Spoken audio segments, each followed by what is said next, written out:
Today I'm going to show you how to time a dd13, dd15.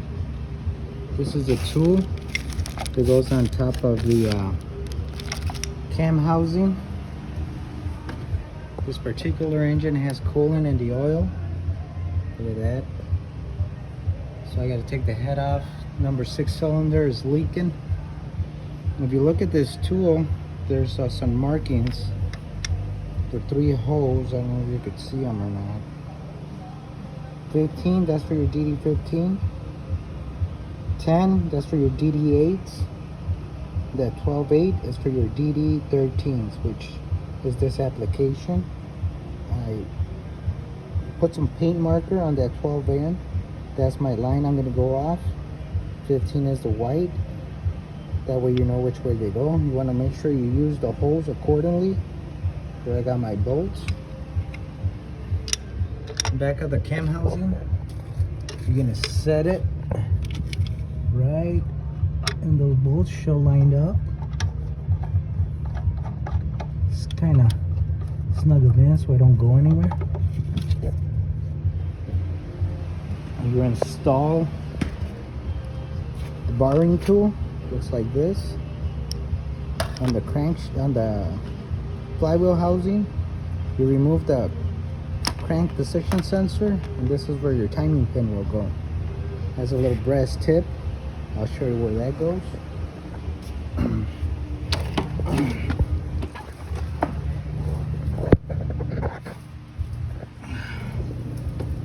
So there's the crank sensor, 5mm Allen head bolt. Just unscrew it. See if it goes in there. There's that bolt. Just remove it. I put the bolt back in there so I don't get lost. This pin, the actual flywheel has some slots, and this should fit accordingly. I'm putting pressure on it now, and you see how there's still a gap. I'm pushing on it. Once it's all lined up, it should just pop right in.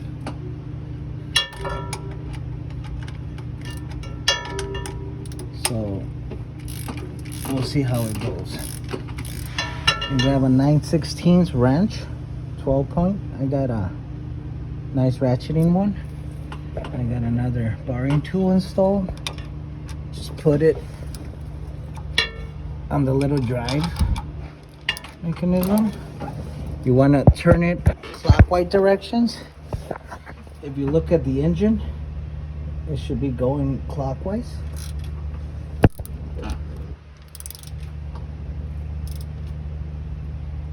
Or counterclockwise, I'm sorry. Anyways, right here, you see that piece of casting, aluminum casting coming out of it. Let me show it to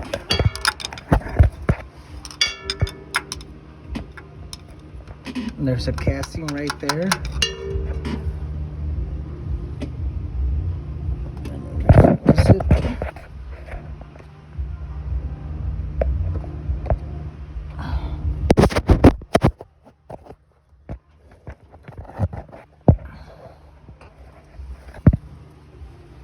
Clean the camera up a little.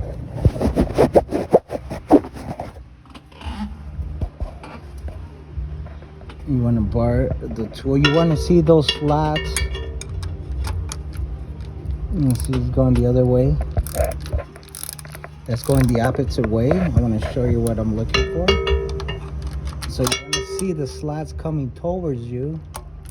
And that way you could see there'll be a little dimple on one of them slots, and here it comes. That pin should be semi-covered by the casting, like so. You do that, your pin should go not all the way in, but a good amount in.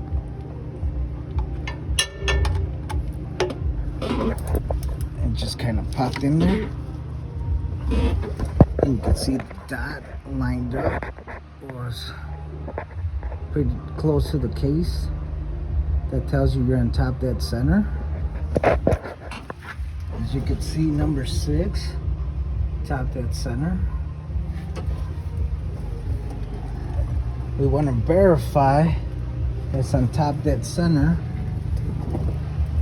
by going up to the valve cover area. Number 1 should be loose, both exhaust and intake, which they are. Number 6 should be tight, shouldn't be able to move it. It's tight, you can't spin the anything on there, it won't move. Another thing is there's timing marks on both cams. If you look at the cam, it's real hard to see, but on this guy it's already marked. It has a little triangle inside on the side of it. It's real hard to see. You could see it's lined up. You go to your intake side with this guy. This one also has a little triangle in there. You could see it right there next to that slot, and it lines up perfectly. I usually take a picture just so when I put it back together, I verify it looks exactly how I took it apart. And there we go. Your engine is now timed. You could go ahead and continue this assembly and go on to the next one. I'll show you how the valve cover looks. There's quite a lot of coolant in there.